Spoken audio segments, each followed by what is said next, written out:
creatinina sérica, urinaria, van a tomar esas medidas del paciente y además pues tienen que tomar también un ultrasonido donde me van a dar la medida de renal. ¿Cuál es la medida normal?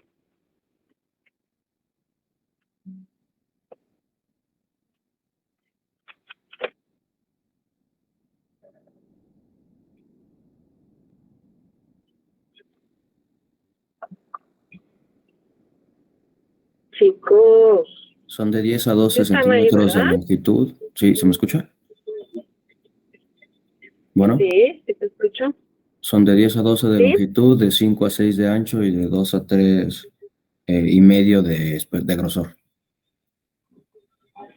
Ok, entonces, de plus es que nosotros lo sepamos por anatomía, ¿no? Si alguien tiene una interpretación de un ultrasonido y no me espero a que me digan, bueno, hay una alteración en la estructura, sino que yo ya veo las medidas, y yo ya sé que el riñón tiene ciertas medidas, están alteradas, entonces ya tal vez tenga ya un daño estructural y ya, si yo noto datos en el laboratorio, ya tengo datos funcionales. De ahí, ¿qué seguiría? Pues seguiría enviarla a qué especialista. ¿Al nefrólogo? El nefrólogo es el que sí tiene que ver eso, ¿no? Él ya en teoría le va a dar un panorama más amplio al paciente, pero además de eso, bueno, el paciente va a llegar con un cuadro clínico muy característico en ocasiones, sobre todo si ya es un paciente adulto que tiene enfermedades predisponentes, pero en la mayoría, y ustedes lo van a ver ahora que estén en el hospital, o sea, puede ser un paciente muy joven que ustedes de inicio no piensen en que tenga falla renal, porque ¿cuál es el cuadro clínico inicial?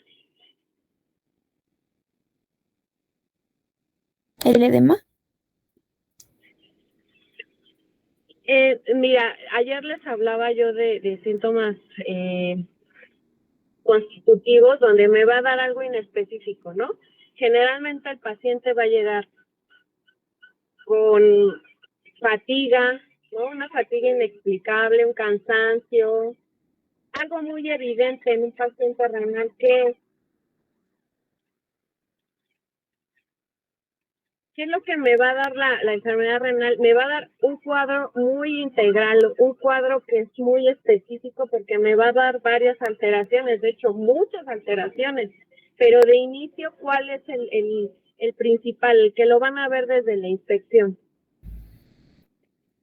¿Con qué cursa un paciente con enfermedad renal? La pérdida de peso por falta de apetito.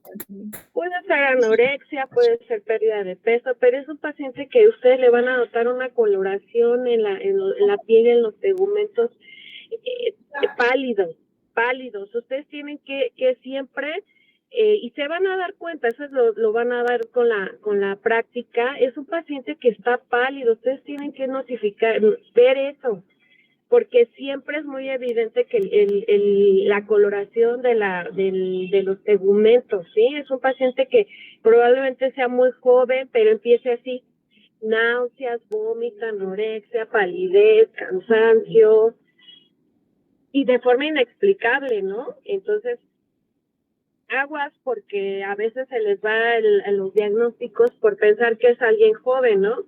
Si ustedes notan eso, bueno, de inicio manden a hacer un exámenes que les den un panorama amplio de lo que pudieran tener. Entonces, esos pacientes, ¿qué cursan? ¿Por qué no me dicen anemia? ¿Por qué se causa la anemia?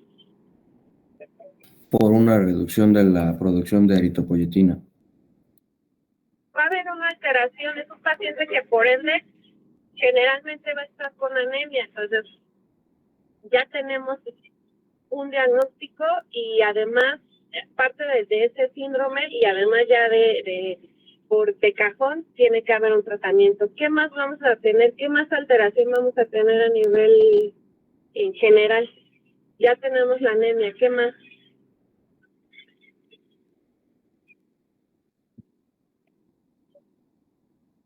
Y las características de la orina, por ejemplo, el paciente puede referir hematuria o, por ejemplo, anuria. Pero bueno, principalmente tal vez tomar en cuenta, ¿no? Que va a estar orinando, puede orinar con sangre. Va a haber alteración, o sea,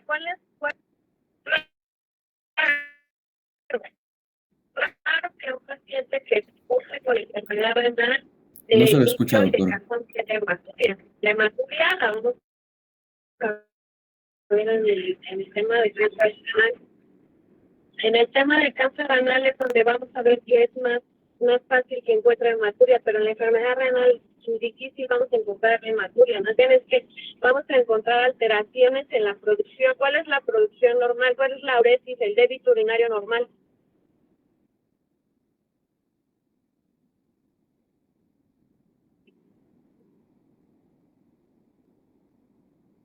¿En qué momento digo que el paciente está en anuria? Cuando se llega a menos de 100 mililitros al día. No. ¿Y el débito urinario cuál es, chicos? Menos de 400.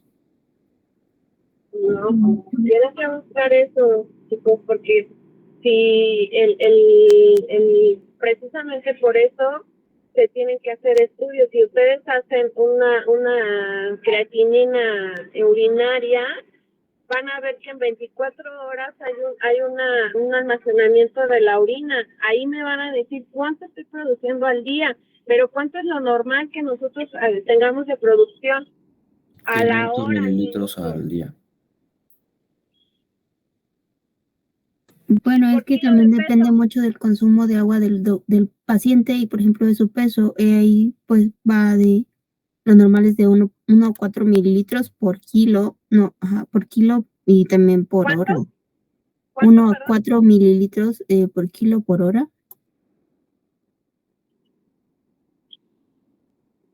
Por, normalmente va de 0.5 a 1 mililitro por kilo por hora. Entonces, eso es lo que tendríamos que tener todos, independiente de la producción de la toma de ingesta de agua, ¿eh? Obviamente hay una cantidad recomendada precisamente para continuar con las funciones adecuadas, pero si yo no tengo ese consumo, mi débito urinario no tiene que ir más abajo de lo normal. Entonces, tienen siempre que saber cuánto es por kilo de peso, por hora, por minuto. Buenos días. Sí, entonces yo tengo que también clasificar si el paciente está empezando con oliguria. ¿Cuándo es oliguria y cuándo es anuria?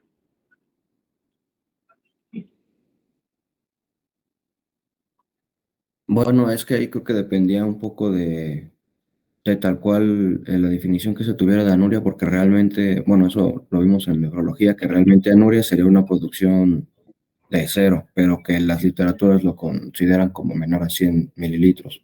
Y ya una oliguria podría ir desde los 100 hasta los 500 mililitros por día. Y si yo les digo que entonces es 1 mililitro por kilo por hora, entonces ¿cuánto es la producción normal? ¿Cuánto sería lo normal en un paciente con un peso estándar de 70 kilos?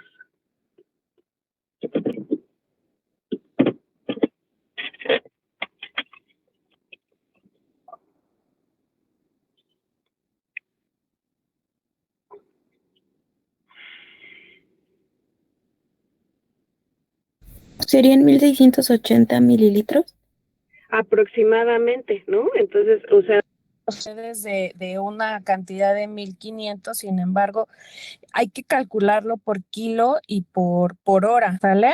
Porque no podemos estandarizar que todos tenemos que orinar 1500 mililitros al día, sino se tiene que estandarizar. Por eso precisamente es que manden a hacer la creatinina urinaria donde les van a dar qué cantidad de orina están teniendo en 24 horas. ¿Sí? Independientemente de la ingesta, ¿eh? Obviamente sí tiene que ver, pero no tendría por qué bajar a pesar de que no tomen el líquido suficiente. Entonces, es muy importante eso. Primero clasificar, y bueno, en qué momento el paciente ya está presentando problemas de cantidad, ¿sí? Pero entonces el paciente va a tener anuria, ¿qué más va a tener? Puede tener alteraciones urinarias, anemia, ¿qué más? A nivel de hueso, ¿qué hay?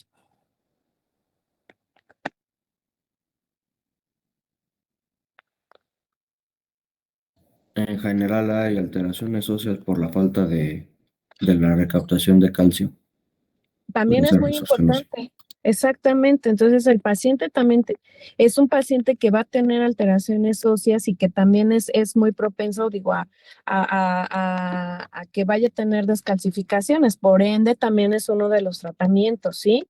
Entonces, es importante que ustedes integren esa parte renal porque, aunque pudiera ser muy evidente cuando ya está en etapas ya muy claras, la CADIGO sí nos divide y nos hace una clasificación, de acuerdo al filtrado glomerular y todo depende porque esta es una enfermedad progresiva. Si ustedes detectan un daño, pueden evitar esa progresión, pero si ya lo están viendo y no actuamos, acuérdense que siempre la primer medida en la mayoría de estas enfermedades va a ser modificaciones en el estilo de vida. Entonces, si ustedes están notando en un grado inicial por el filtrado glomerular, y tal vez no van a encontrar daño estructural porque a lo mejor todavía no hay ese daño, todavía no está tan crónico, pero sí están encontrando alteraciones funcionales y además un cuadro clínico y no se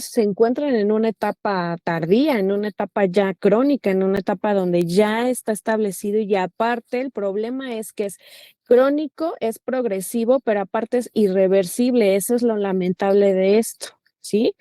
Entonces es muy importante que ustedes, aquí en México, lamentablemente por cuestiones monetarias y además por cultura, no hay un screening, ¿sí? Entonces cuando se hace el diagnóstico es porque ya se hace de forma tardía.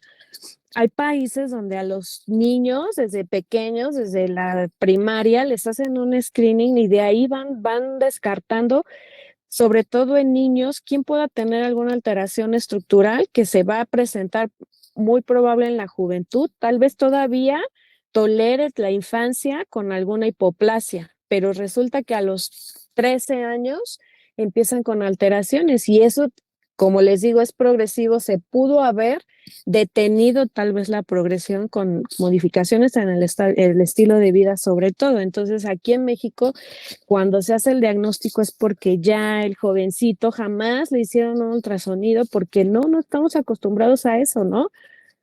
A hacer un screening y entonces llegan ya con su enfermedad renal. ¿Cuáles son las terapias? Porque ayer las pregunté y tampoco me las dijeron.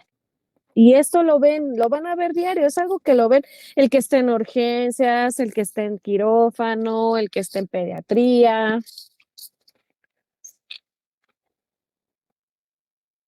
¿Cuáles son las terapias?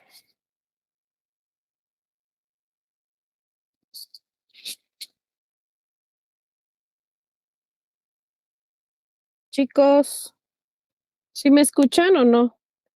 Sí, sí se escucha, doctora.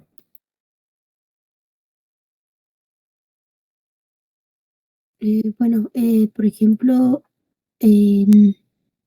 cuidar lo que es a nivel hidroelectrolítico, por ejemplo, si el paciente hay como que aportar, no, bueno, a nivel electrolítico y cuidar también la nutrición, por ejemplo, en pacientes pediátricos, no darles tanto fosfato, se prefiere la leche materna a comparación de lo que serían las fórmulas o elegir una fórmula que no tenga tanto fosfato. Y pues no cuidar que nuestro pacientito no es, o sea, como por lo mismo de la pérdida de apetito, pues que nos esté bajando de peso. Entonces, eh, pues sí, darle en cuanto a lo que le corresponde carbohidratos, grasas y proteínas, y pues ya como ya en paciente pues terminal, ya se va a lo que es una diálisis o ya el trasplante renal, que pues es una opción que es la que se prefiere, ¿no? Pero pues no se puede contar con ello, puede ser de un donante de cadáver o donante vivo. Esa es la que, como que la que es mejor, pero pues no se puede con todos. Y por ejemplo, también si hablando, por ejemplo, de paciente pediátrico, si no está creciendo a como debe crecer por lo mismo de la pues de esa deficiencia de alimentos y todo ello, hasta se puede lo podemos pedir lo que es hormona de crecimiento, bueno, no pedir, Amiga, hola. dar hormona de crecimiento humana y pues si está tomando fármacos, pues ajustar las dosis ya a un paciente renal, no podemos estarle dando pues la dosis de todo, ¿no? Tratarlo como paciente normal, por decir así, entonces tomar en cuenta también eso, su ajuste de dosis. ¿Cuáles son los medicamentos nefrotóxicos?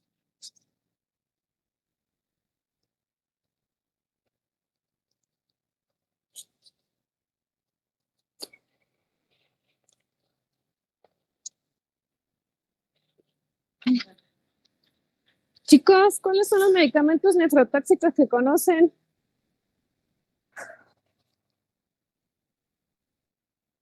De forma iatrogénica, nosotros podemos también ir alterando el riñón. ¿De qué forma? ¿De con qué fármacos? Con AINES, como ¿Por qué? Bueno, ¿Por qué? ¿Cuál es el mecanismo de acción? ¿Cuál es el efecto que puede llevar a daño renal? Porque es nefrotóxico. porque disminuye la filtración glomerular.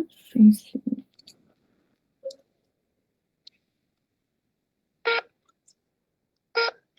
Acceso correcto. Van a buscar a Inés. Ahora vamos a tener que buscar a Inés también, ¿sale?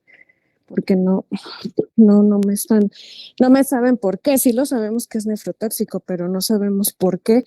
Es que yo tengo que tener mucho cuidado en la dosis de los fármacos, ¿sale? Si quieren, inicien con el tema. Hola, doctora, buenos días. Acceso correcto.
Ahí voy, chicos, es que se trabó mi computadora.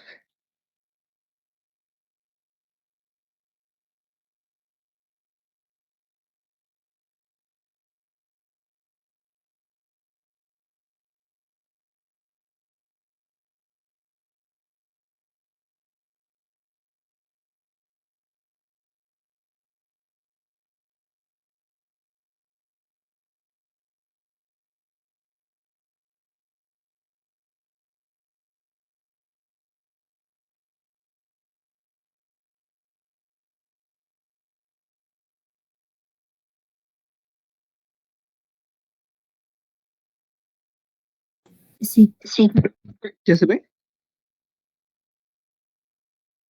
sí, Johan, yo sé. Ok, ya me voy a mi presentación. Si es que les digo, se trabó ahorita y iba un poquito lento. Esperemos que sí terminemos el tema porque sí está larguito.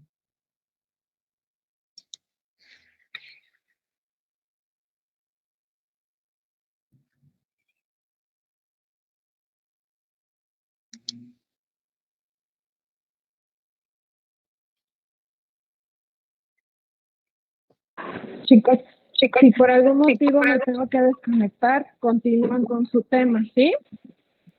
Sí, doctora. Otra vez no vino Isis, ¿verdad? Bueno, no importa, estudié su parte de todos modos. Ya voy a esperar. Ahí está. ¿Sí están viendo la presentación en la pantalla? Sí, ahí se está viendo la presentación. Sí, es que creo que otra vez no vino Isis, pero bueno, voy a exponer de nuevo. Bueno, compañeros, les voy a poner lo que es el tema del síndrome nefrítico. Tal cual el síndrome nefrítico no es solamente una sola enfermedad, sino más bien es una categoría de muchas enfermedades que afectan el glomérulo y se caracterizan clínicamente porque llegan a tener hematuria, llegan a tener pérdida variable de la función renal e hipertensión, ¿no? Que son los datos más relevantes. Ahorita les diré la definición clínica y los parámetros de laboratorio que tiene cada enfermedad y cómo la vamos a ir desenvolviendo y desarrollando. Además de que el síndrome nefrítico tal cual constata con lo que es el síndrome nefrótico, muy importante porque a diferencia del síndrome nefrótico, pues este síndrome nefrótico se caracteriza más por tener una proteinuria muy grave, se llega a caracterizar porque muchas veces hay una superposición de más de una enfermedad glomerular en el mismo individuo, ¿no? Y por eso a veces este cuadro suele confundirse mucho. Y bueno, ahora, ¿cuál va a ser su definición en base a los criterios clínicos? Va a tener diferentes criterios clínicos, pero principalmente se va a definir porque va a tener los siguientes hallazgos. Primero, una hematuria glomerular en el sedimento urinario activo. Vamos a decir que vamos a encontrar dos relevantes hallazgos microscópicos, que son los eritrocitos dismórficos y los cilindros de eritrocitos. Otra es que hay una proteinuria de leve a moderada, a diferencia del síndrome nefrótico, que es una proteinura grave, que incluso llega a rebasar hasta los 3 gramos o los 3.5 gramos al día, ¿no? Aquí estamos diciendo que vamos desde los 500 miligramos hasta los 3.500 miligramos por cada día, y se le llama también a la proteinuria subnefrótica, a diferencia de la proteinuria por el síndrome nefrótico, que llega a rebasar esta cantidad de proteínas. Tiene una hipertensión que puede ser debida a una sobrecarga de un volumen o una retención de sodio. Además de que hay supresión del sistema regina angiotensina aldosterona. Esto es muy importante ya que las alteraciones a nivel electrolítico va a causar diferentes manifestaciones en nuestro paciente. Otra que vamos a tener es que la azoemia, o sea, lo que es el nitrógeno de urea o el boom, y su relación de esta va a estar arriba de 15, por lo cual estaríamos diciendo que el paciente ya tiene una presencia, también puede ser estos cristales, ¿no? Tanto cristales de urea como que cristales de otros, de calcio y entre otros tipos. Y la oliguria, que principalmente es cuando tiene un volumen menor a los 500 mililitros de orina al día, pero ya como ahorita comentó la doctora, tendremos que primero sacarle pues sí, su cantidad de orina o su filtrado que tendría el paciente de acuerdo a su peso, ¿no? O sea, no tal cual es así, pero lo maneja la bibliografía en general, ya que es variable de acuerdo a su peso y su masa. Y bueno, hablando respecto a su etiología, tal cual el síndrome nefrítico tiene diferentes etiologías y diferentes cuadros con los cuales puede ser involucrado. Principalmente vamos a tener que la glomerulonefritis aguda o la insuficiencia renal aguda leve a moderada va a estar muy de la mano con esta enfermedad.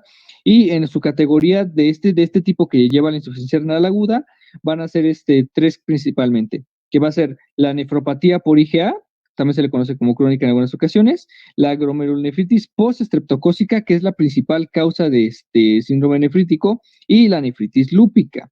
También esta antes se le conocía como crónica, ¿no?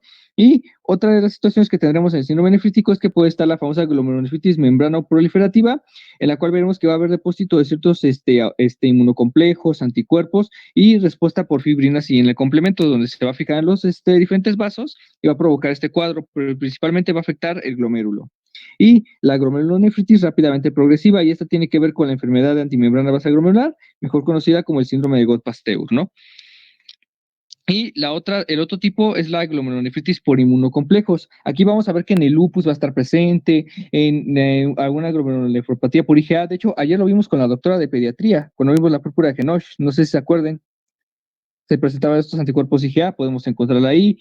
Post-estreptocócica, una glomerulonefritis membrano proliferativa, glomerulonefritis autoinmune, ahí no sé por qué hay una app, el chiste es que es autoinmune asociada a vasculitis, como ya también lo habíamos comentado ayer con la doctora, no sé si se acuerdan de todas las vasculitis que vimos, pero algunas de estas pueden llegar a presentar glomerulonefritis y asociada a anticuerpos anticitoplasma de neutrófilos. Aquí hay muchas enfermedades que tienen este tipo de ANCAs y ANAS que van a estar presentes a nivel de un estudio de FISH o un estudio de inmunología o en caso de inmunoserología. Y hablando de lo que es la glomerulonefritis crónica, se presenta en dos formas, principalmente la hematuria microscópica, que se descubre incidentalmente con una proteinuria leve, que claro, puede estar tanto positiva o no, tanto puede estar presente como incluso no puede estar presente.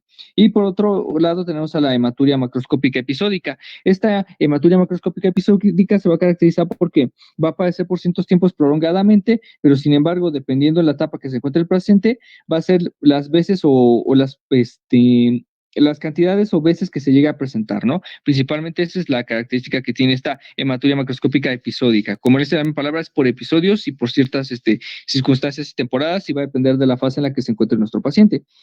¿Qué clasificaciones vamos a tener?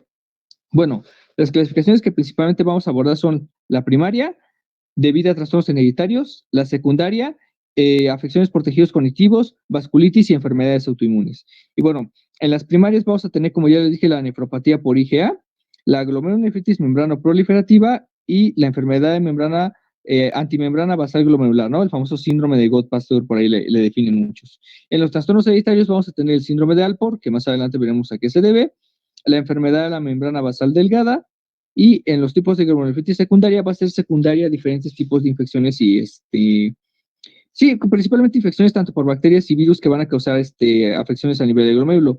Tenemos, por ejemplo, el estreptococo beta hemolítico del grupo A, que ya vimos que también puede causar la corea de Sydenham, el micoplasma, Salmonella typhi, infecciones estafilocócicas, ya hemos visto que en endocarditis bacteriana también tocaba parte de ello. Igual en fiebre reumática también vimos que puede llegar a afección.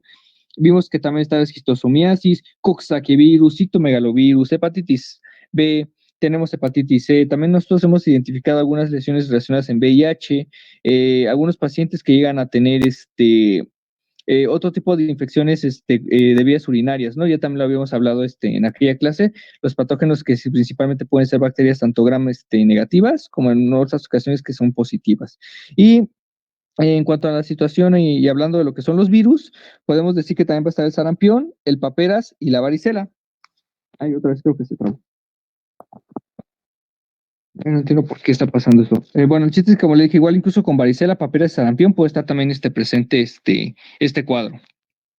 Y bueno, yéndonos a lo que son las vasculitis, las vasculitis vamos a decir que van a existir diferentes tipos, pero los más importantes son la vasculitis asociada a IgA, que es lo que les dije, la famosa púrpura Genoch-Schönlein, que ya la vimos ayer con la doctora de pediatría, la panarteritis o poliarteritis nodosa, la poliangitis macroscópica, la granulomatosis con poliangitis o lo que se conoce como granulomatosis de Wegener, la granulomatosis eosinófica con poliangitis, igualmente el síndrome de Churg-Strauss se le conocía esa vasculitis, que son las más relacionadas.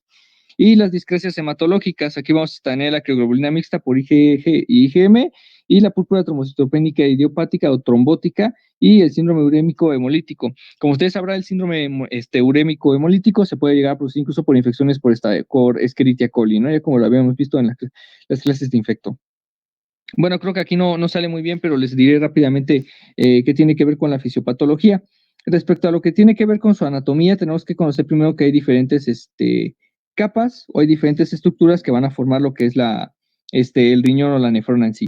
Hablando de la nefrona, como nosotros sabemos, tiene una barrera glomerular, que es una estructura de filtración que va a rodear los capilares glomerulares y va a incluir 3 capas principalmente. La primera va a ser el endotelio capilar, que son las paredes de los vasos capilares. Como ustedes pueden ver en esta imagen, esta capa epitelial está nombrada por la letra C, que va a ser la que va a estar bordeando los vasos capilares en sí, ¿no? Es el endotelio. Después vamos a tener la membrana basal glomerular. Esta va a estar formada por láminas basales del endotelio capilar y del podocito. Esta va a estar marcada principalmente con lo que es la letra B, que prácticamente es la membrana basal. La que tiene ahí con letra B es la membrana basal, porque va a estar, como les dije, formada por láminas basales que van a recubrir el epitelio, el endotelio capilar y los podocitos. Y por último, el epitelio, que son los famosos podocitos, así que para como viene griego de pie, ¿no? Estos precisamente van a estar identificados con la letra C y nos van a decir que prácticamente son los que se encargan, en este caso, de darle, van a estar formados de proteínas estructurales que van a crear el diafragma de la hendidura, ¿no? Y vamos a decir que la función de estos mismos va a ser que va a recubrir la membrana basal glomerular por múltiples procesos. En el síndrome nefrítico vamos a decir que principalmente la capa más afectada es el endotelio capilar. O sea, se me estoy refiriendo a la letra A, que es lo que principalmente va a estar afectado en este síndrome. Y aparte el síndrome nefrótico, a diferencia del nefrítico, afecta más la capa de los podocitos. Así que ahí tenemos una diferencia. Síndrome nefrótico afecta más podocitos. Síndrome nefrítico afecta más la membrana basal glomerular y el endotelio capilar, ¿ok? Tanto A como B son afectados en nefrítico y en nefrótico son más los podocitos. Y bueno, respecto a lo que es su fisiopatología, bueno, les puse un código para resumirla, pero vamos a decir que van a haber diferentes mecanismos por los cuales se puede accionar.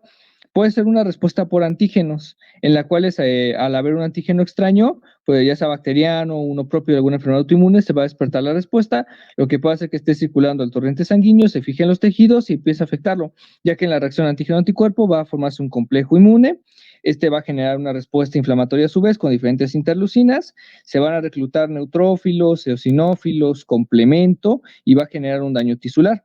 Y esta puede formarse a nivel circulatorio, pues dar una glomerulonefritis por estreptococos, por ejemplo, va a dejar sus antígenos, va a estar la bacteria, y en el torrente sanguíneo va a liberar sus toxinas y sus metabolitos que van a hacer que cause este cuadro de glomerulonefritis, ¿no? Y va incluso a otros órganos. Pero también se puede formar directamente en los tejidos. Eso ya lo veremos en la enfermedad antimembrana basal glomerular, que es una forma en que se comporta la fisiopatología de este cuadro. El otro mecanismo fisiopatológico es por desregularización del complemento. Estamos diciendo que cuando se llega a activar el complemento, hay un componente del sistema inmunológico humoral que no tiene una adecuada formación o hay alguna mutación identificada, va a formar una cascada que va a activar este complemento para atacar a la membrana, pero sin embargo va a comprometer la integridad de la membrana de esa célula extraña, ¿no? Llevando a una lisis celular. Sin embargo, cuando está esta desregulación en la glomerulonefritis, vamos a decir que por cada unidad que esté integrando el filtrado glomerular, o sea, por cada nefrona, va a atacar estos inmunocomplejos y estas células inmunitarias como los neutrófilos, va a causar una fuga de eritrocitos a nivel del glomérulo, se van a salir las proteínas por la orina y por ende va a disminuir la tasa de filtrado glomerular. Y en cambio, por la vía alternativa del complemento, vamos a decir que va a estar todo el tiempo activa, va a tener una hiperactividad muy grande, va a llevar una respuesta inflamatoria inapropiada, por ende va a empezar a reclutar neutrófilos, linfocitos, macrófagos y otro tipo de células que van a causar el daño tisular en sí, por eso van a dar alteraciones a nivel del glomérulo. Estos son los principales 2 mecanismos fisiopatológicos que tiene el síndrome nefrítico. Y aquí estamos comentando que, como les dije, es desregularización del complemento y mediada por una reacción de antígeno autoanticuerpos o anticuerpos. Y bueno, el síndrome nefrítico vamos a decir que va a tener diferentes tipos, tanto de causas primarias como de causas secundarias. Y va a variar de acuerdo a la etiología, porque, ojo, muy importante, de acuerdo a la etiología y al cuadro que tenga el paciente, va a ser el tratamiento que nosotros le vamos a dar. Y por ende, para dar su diagnóstico, aquí vamos a estar muy de la mano con lo que es la anatomía patológica. Vamos a tener muchos datos histopatológicos para poder dar a veces un diagnóstico. Sin embargo, no se confíen, ya que a veces algunos no llegan a ser 100% patonocmónicos. Y aparte va a depender de los grados de proteinuria y también, como les dije, el resultado de la biopsia, y es importante por eso conocerlo. Bueno, empecemos primero con el primer cuadro, la primera enfermedad, la nefropatía por IgA. Como ustedes saben, la nefropatía por IgA, la misma palabra te lo dice, hay anticuerpos de IgA que precisamente vamos a decir que se presenta más comúnmente en una glomerulonefritis de cuadro crónico. Se me olvidó también decir eso, hay cuadros agudos y cuadros crónicos. En los cuadros crónicos generalmente se presenta esta nefropatía por IgA. Como dicen, el 40% de los pacientes refiere a alguna hematuria macroscópica o se puede ver a simple vista. El 30% se encuentra de forma incidental en estudios, pues al menos al hacer un examen general de orina, encuentran este hallazgo incidental de una hematuria microscópica que es muy persistente y es de grados variables y puede presentarse en asociación con alguna infección recurrente de vías respiratorias superiores o en el caso de enfermedades autoinmunes como es en la púrpura de Henoch, que ya les había comentado ayer con la doctora Ruth, que el cuadro de la púrpura de Henoch se caracteriza por una petequias o presencia de púrpura palpable a nivel de miembros inferiores y de glúteos, como lo habíamos platicado ese día con la doctora. Y lo que también aquí cabe recalcar es que su fisiopatología está involucrada precisamente por los mismos anticuerpos y por una producción persistente a nivel de las células mesangiales de estos anticuerpos. Esto es lo más importante que cabe en cuanto a en esta enfermedad por IgA. Y bueno, ¿cómo vamos a dar el diagnóstico de esta enfermedad? Esta enfermedad va a requerir diferentes estudios, tanto de laboratorio, tanto de biopsia, y puede requerir incluso algunos otros estudios complementarios que tengan que ver con ANCAS y ANAS. Pero bueno, en cuanto a laboratorios, vamos a decir que va a tener niveles normales del complemento en suero, que también se tiene que tomar estudio de ese, pero generalmente están normales. Y en la biopsia renal puede ser por diferentes mecanismos. En una microscopía óptica vamos a encontrar hipercelularidad mensagial. Estamos diciendo que los mensajeros van a estar multiplicados o vamos a encontrar muchos en una región cuando no tendrían que ser muchos. Inmunofluorescencia vamos a encontrar precisamente estudios activos o en este caso vamos a encontrar positivo al inmunocomplejo de IgA que va a estar filtrado o va a estar depositado en el mesangio. Y por microscopía electrónica vamos a tener depósitos inmunes mesangiales. Aquí, como les digo, estos depósitos o inmunocomplejos mesangiales van a estar presentes en el nivel del glomérulo. Y respecto a su tratamiento va a ser muy variable, ya que, como les digo, el cuadro no siempre va a ser el mismo en cada paciente y va a diferir entre un paciente y otro, pero va a depender principalmente de su creatinina y de la tasa de filtrado glomerular y del nivel de proteinuria que tenga el paciente. Si, como lo hemos visto, es expectante si la creatinina está en un rango normal y tiene una proteinuria que es menor a 500 miligramos por día. Solamente lo que tú puedes hacer quizás en estos casos es manejar o controlar pues sí, más bien un manejo sintomático, ¿no? De la enfermedad. En caso de que ya se empiece a perder más proteínas de 500 miligramos a 1 gramo como tal al día, aquí sí es importante usar el uso de los IECAS. Aquí principalmente en cuanto a los IECAS que se ocupan por nefropatía por IgA, estamos diciendo que principalmente yo encontré que era el captopril y era algún inhibidor del ARA2. Sin embargo, aquí como les repito y les digo, tenemos que valorar la cantidad exacta del paciente que tanto está afectado y si también llega a tener o presentar hipertensión, porque como les había comentado en púrpura, a veces en este cuadro estos inmunocomplejos afectan la función renal y da alteraciones a veces en la presión arterial. El manejo de esteroides en enfermedad progresiva, eso fue lo que vimos con la doctora de pediatría ayer, que nos decía que cuando un paciente llegara a tener los síntomas, por ejemplo, el púrpura de Henoch, que llegara a tener a lo mejor la fiebre, las mialgias, las artralgias, llegase a presentar el sangrado rectal o la rectorragia, pues entonces ya son criterios para poder empezar a dar terapia ya con esteroides, ¿no? Al momento que se presentan estos síntomas sistémicos. Y el trasplante ya es de última opción si hay una progresión de la enfermedad renal a una etapa terminal. Como les dije en la púrpura de Henoch, igualmente con el paso de tiempo, esta enfermedad va a empezar a deteriorar la función renal, va a llevar a una enfermedad renal crónica, de ahí va a llevar a una glomerulonefritis crónica igualmente, y de ahí nos va a llevar a una disminución de la tasa de filtrado glomerular y por ende, pues, al colapso o la necrosis de diferentes vasos. De hecho, les dije que esa es una vasculitis de vasos pequeños, entonces vamos a empezar a necrosar vasos pequeños, presencia de algunos inmunocomplejos y trombos, y de ahí va a empezar la falla orgánica de esta estructura de este riñón, ¿no? Así es como generalmente llega a afectarse y el tratamiento, como le dije, puede llegarse con corticoides o incluso algunos inmunosupresores. Y ya por último, el trasplante si llega a una etapa terminal o una tasa de filtrado glomerular no compatible con la vida. Estamos hablando que es inferior a los 25 o incluso inferior a los 20. Entonces, aquí les dejo los hallazgos histopatológicos. Como yo les dije, vamos a encontrar depósitos inmunocomplejos de IgA que están rodeando o tapando el mesangio, ya que acuérdense que está atacando los vasos pequeños y por ende va a llegar un llamado o una fijación de neutrófilos y linfocitos, que va a ser los que van a estar causando aparte este daño y este proceso inflamatorio crónico. Por medio de una FISH, podemos ver ahí prácticamente la fijación de estos inmunocomplejos de IgA que están presentes en el mesangio. Prácticamente son todos los que ven como verdecitos que están brillando, son esos los inmunocomplejos depositados en el mesangio. Y en la microscopía óptica, como pueden ver ahí, tenemos la biopsia de riñón ha sido obviamente también por la ayuda de microscopía electrónica fijado, y hemos visto más a detalle cómo estos inmunocomplejos están en lo que es el vaso. Miren, fíjense, ahí está el vaso, el mesangio, y se puede ver prácticamente cómo estos inmunocomplejos están dentro de él y están por así tapando o están dañando el endotelio y por ende pues el glomérulo, ¿no? Esa es la característica de esta enfermedad. Ahora, bueno, vamos con la glomerulonefritis postestreptocócica. Esta fue muy importante, ya la habíamos visto un poquito en fiebre reumática, que como es el cuadro clínico que a veces puede ser de un inicio muy crónico o incluso en ocasiones agudo, y puede tener alteraciones neurológicas como también alteraciones de endocarditis bacteriana, como ya lo habíamos hablado anteriormente. Y bueno, este síndrome nefrítico agudo es el más común en niños, no muy concurrente, pero sí se le considera el más común en los niños. Se presenta de 1 a 3 semanas después de la infección en garganta. Ya también habíamos hablado de eso en fiebre reumática, causada por cepas nefritogénicas específicas de Streptococcus beta hemolítico del grupo A. Aquí, como les había comentado, lo importante de su mecanismo de acción es que va a presentarse de 1 a 3 semanas después del cuadro, incluso puede llegar a ser a 3 a 6 semanas después de una infección cutánea o la presencia del impétigo, y va a ser causada por un Streptococcus del grupo A, como lo mencionado, o Staphylococcus aureus principalmente. Esta glomerulonefritis, el cuadro puede ser muy variable, puede llegar a haber hematuria, puede no llegar a haber hematuria. El paciente, como lo hemos visto, puede llegar a tener alteraciones neurológicas, la faringoamigdalitis, puede llegar a presentar abscesos, el mismo impétigo, puede presentar lo que se había hecho ya en la endocarditis bacteriana, alteraciones cardiovasculares, y por ende puede llegar también a tener pues, afectaciones aquí a nivel renal, ¿no? Ya una vez mencionado. En cuanto a su diagnóstico, principalmente hay diferentes tipos de estudios para identificarla. La prueba de streptosima, que generalmente se busca anticuerpos diferentes, o pruebas de antiestreptolicinas igualmente, nos van a ayudar a ubicar si podemos tener esta enfermedad, ¿no? Como les dije, también tiene falla y no tiene una sensibilidad tan específica, pero sin embargo la búsqueda de antiestreptolicinas es muy importante, ya que gracias a ella podemos darnos una idea de qué podría tener, llevarnos a tener el paciente, ¿no? Y esto principalmente se hace después de una infección faríngea o una afectación faríngea.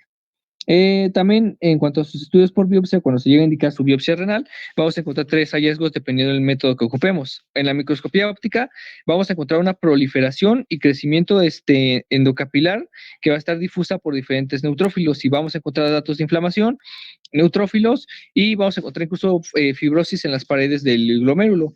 En cambio, en la inmunofluorescencia vamos a encontrar el C3 positivo, un patrón granular de IgG llamado grumoso irregular o de cielo estrellado. Ese se recuerda mucho por diferentes enfermedades, ese patrón de cielo estrellado, ¿no? Por ejemplo, lo vimos en varicela, pero en riñón tiene otro significado. Estamos hablando aquí que es una glomerulonefritis postestreptocócica.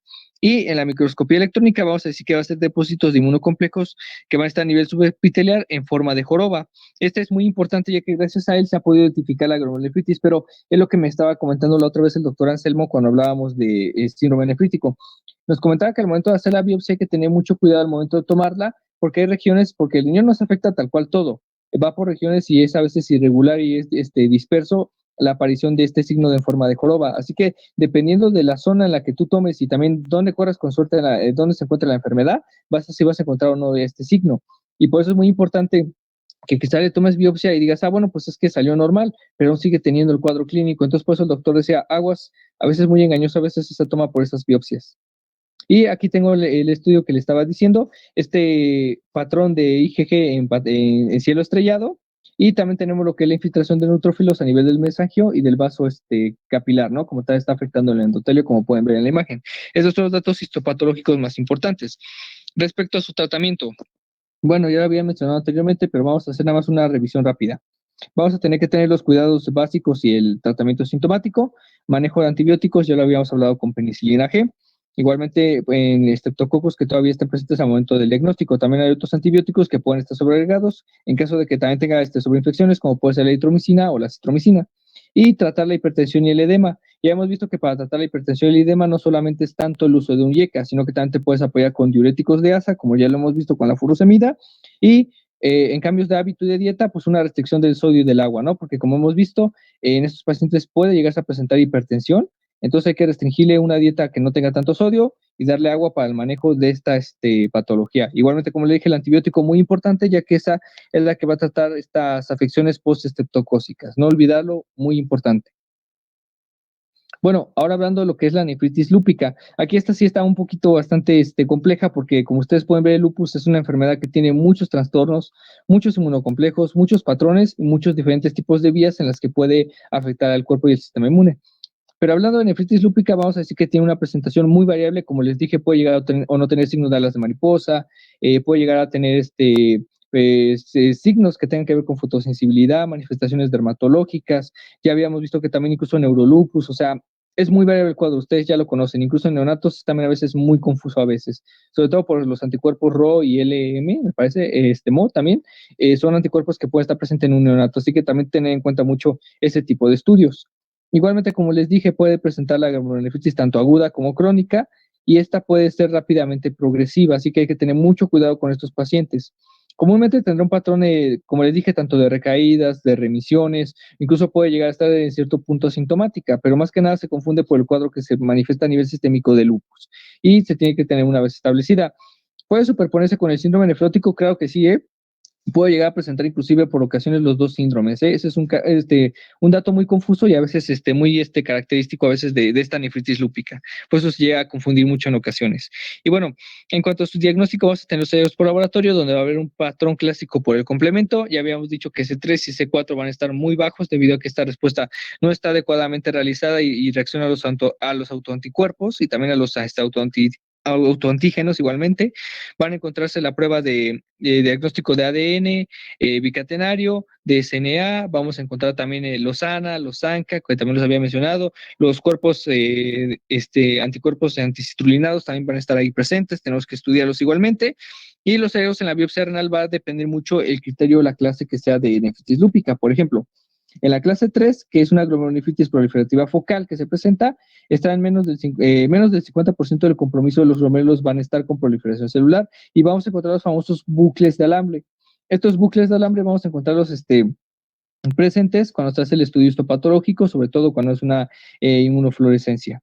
En la clase 4 vamos a encontrar igual una glomerulonefritis proliferativa difusa, pero aquí, a diferencia de la otra, ya hay más del 50% de compromiso de los glomérulos, a diferencia de la clase 3, que es menos del 50%. Y va igualmente a haber una proliferación celular y vamos a encontrar este mismo patrón de bucles de alambre. Por último, vamos a tener la clase 5, que es la nefropatía membranosa. Aquí vamos a encontrar que la membrana basal va a estar engrosada, vamos a encontrar datos de inflamación, depósitos de inmunocomplejos y aparte vamos a encontrar tanto linfocitos T, perdón, linfocitos B y vamos a encontrar fibrina. Fibrina principalmente también vamos a encontrar fijada a nivel de los vasos sanguíneos.